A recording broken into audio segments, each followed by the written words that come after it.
the change software open permutation menu ma data management ne anima archive ကိုနှိပ်မယ်အဲ့လိုနှိပ်တဲ့ချိန်မှာဒီ archive လုပ်ရတဲ့ patient list လေးထွက်လာပြီပေါ့နော် test result တွေထွက်လာပြီဆိုလို့ရှိရင်ပုံမှန်ကျွန်တော်တို့ရွေးလို့ရတာ course ID ရဲ့ passlet test from the list after archive ဆိုတာနှစ်ခုရှိတယ်ပေါ့နော်အဲ့မှာ cross ID ကတော့ဘာလဲဆိုကြတော့ကျွန်တော်တို့ဒီ patient ID နဲ့ symptom ID တွေမလို့ခြင်းနဲ့အချိန်မှာကျွန်တော်တို့ရွေးပြီးတော့အခက်လုပ်တယ်ပေါ့နော်တကယ်လို့အဲ့လိုဒီကောင်ကိုရွေးခဲ့မယ်ဆိုလို့ရှိရင်တော့ကျွန်တော်တို့လုပ်တဲ့ archive file မှာ patient ID symptom ID တွေပါမှာမဟုတ်ပါဘူးပေါ့နော်ဒီကောင်ကတော့ကျတော့ passlet test from this after archiving recommend mainly ဆိုတာဘာလဲဆိုကြတော့ तू ကဒီတလတမှာလုပ်လိုက်တဲ့ archive result တွေကိုဒီ software ကနေမှဖြတ်ပြမှာပေါ့နော်ဖြတ်ပြကွန်ပျူတာရဲ့တနေရာကိုသွားထားမယ်အားလေးဖြစ်ပါတယ်တကယ်လို့ကိုကဖြတ်ချင်တယ်ဆိုလို့ရှိရင်တော့ဒါလေးကိုနှိပ်ခဲ့ပေါ့နော်အဲ့နောက်မှာကျွန်တော်တို့ကဒီကို archive လုပ်မယ်တလအတွင်းမှာရှိတဲ့ result တွေကို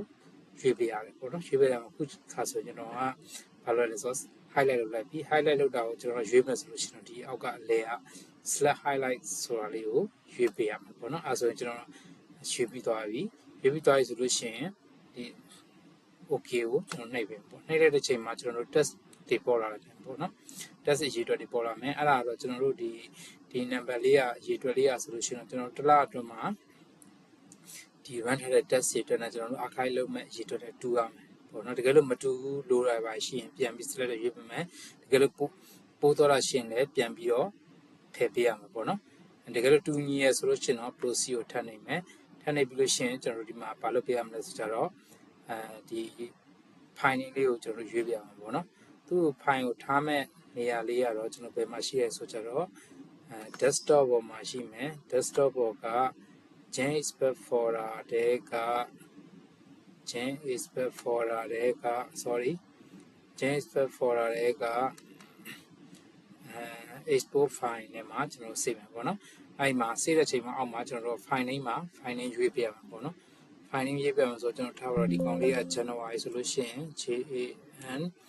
JANUARY January နောက်တစ်ခုကနေ့ရပေါ့နော်ရွေးပြလိုက်မယ်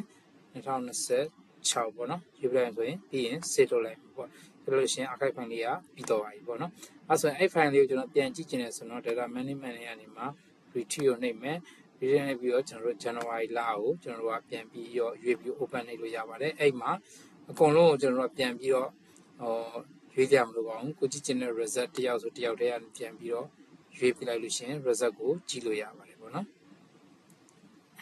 အဲ့ဒါပြီးလို့ရှိရင်ကျွန်တော်တို့ကအဲ့ file လေးကို archive file လေးကို copy paste လုပ်ချင်တယ်ဆိုရင်တော့ကျွန်တော်တို့ဒီ desktop ပေါ်က JSPEC folder တွေကexport ဆိုတဲ့ folder ထဲမှာကျွန်တော်တို့ file လေးတွေရှိနေမှာပဲပေါ့နော်ကျွန်တော်စောစောလုပ်တဲ့ file လေးက January 2016ဆိုအဲ့ file လေးကိုကျွန်တော်တို့က copy paste လုပ်လိုက်လို့ရှိရင်ကျွန်တော်တို့ကတခြားတနေရာကို copy paste လုပ်သွားလို့ရပါတယ်ပေါ့နော်ဟုတ်ကဲ့ဒါလေးပါပဲ